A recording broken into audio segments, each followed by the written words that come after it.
குமரிக்கண்டம் என்ற பெயரை கேட்டவுடன் நம் தமிழ்நாடுதான் என்று நினைத்து விட வேண்டாம். இன்றிருந்து சரியாக 20,000 ஆண்டுகளுக்கு முன்னர் நம்முடைய தமிழ்நாடு எவ்வளவு பெரியதாக இருந்தது தெரியுமா?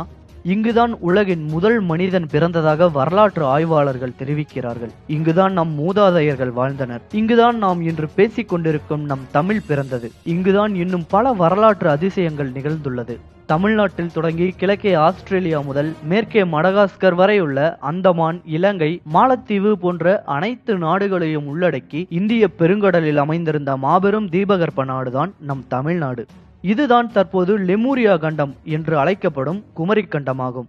ஒரு காலத்தில் பிரம்மாண்டமாக இயங்கிக் கொண்டிருந்த இந்த மாபெரும் தமிழ் கண்டம் தற்போது கடலுக்கடியில் அமைதியாக உறங்கிக் கொண்டிருக்கிறது. குமரி கண்டத்தை பற்றிய ஆதாரங்கள் அறிவியல் ரீதியாக இல்லாமல் திருக்குறள், சிலப்பதிகாரம் போன்ற சங்க இலக்கியங்களில் மட்டுமே இருப்பதால் இதை உண்மை என்று பலரும் ஏற்றுக்கொள்ள மறுக்கின்றனர்.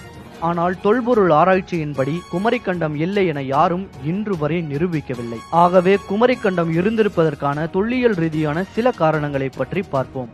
தென்னாப்பிரிக்காவில் உள்ள விட் வாட்டர்ஸ் ரேண்ட் என்ற பல்கலைக்கழகத்தை சேர்ந்த லீவிஸ் ஆஷ்வால் என்பவரின் தலைமையில் ஒரு குழு மொரீஷியஸ் தீவில் உள்ள கடற்கரை பகுதிகளில் நடத்திய ஆராய்ச்சியில் 3 கோடி ஆண்டுகள் பழமையான ஜிர்கான் எனப்படும் பல வண்ணங்களில் ஒளிரும் கனிமங்கள் நிறைந்த பாறைகளை கண்டுபிடித்தனர். மேலும் இத்தீவின் மற்ற பகுதிகளில் உள்ள பாறைகள் அனைத்தும் 90 லட்சம் ஆண்டுகள் மட்டுமே பழமையானதாக இருக்க, இப்பாறைகள் மட்டும் எப்படி 3 கோடி வருடங்கள் பழமையானதாக உள்ளது என்று அவர் செய்த ஆராய்ச்சியில் இப்பாறை படிவுகள் பல ஆயிரம் ஆண்டுகளுக்கு முன்பு இந்திய பெருங்கடலில் மாபெரும் கண்டமாக இருந்திருக்க வேண்டும் என்றும், சுமார் 20,000 ஆண்டுகளுக்கு முன் ஏற்பட்ட மாபெரும் கடல் சீற்றம் மற்றும் கண்டத்தட்டு நகர்வினால் அக்கண்டம் முழுமையாக அழிந்துள்ளது என்றும், மேலும் இப்பாறை படிவுகள் கடல் பேரலையினால் இத்தீவை சுற்றியுள்ள பகுதிகளுக்கு கொண்டு வரப்பட்டுள்ளது என்றும் உறுதியாக கூறுகிறார்.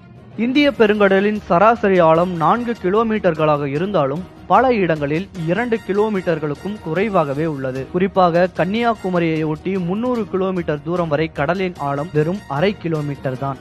ஆப்பிரிக்கா, மடகாஸ்கர் மற்றும் இந்தியா ஆகிய நாடுகளில் காணப்படும் மரங்கள், விலங்குகள், தாவரங்கள் ஒன்று போல் இருப்பது ஆஸ்திரேலியா மற்றும் ஆப்பிரிக்க மலைவாழ் பழங்குடி மக்கள் பேசும் மொழி தமிழினை ஒத்து இருக்கின்றது.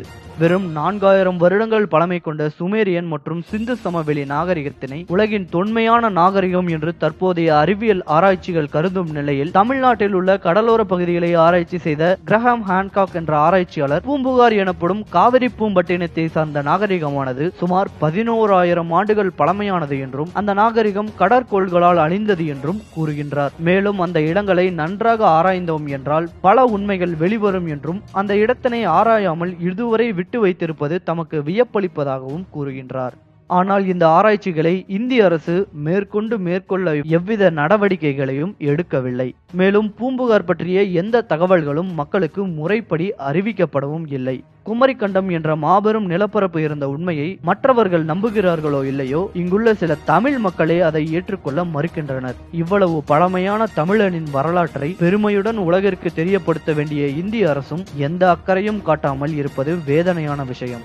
இந்திய அரசு வெளிக்கொண்டு வராத நம் வரலாற்றை நாமே இந்த உலகிற்கு பரப்புவோம். இனிமேல் நாம் 2000 வருடம் பழமையானவர்கள் என்ற பழங்கதையை விட்டுவிட்டு 20,000 வருட பழமை கொண்ட உலகின் முதல் இனம் நம் தமிழினம் என்று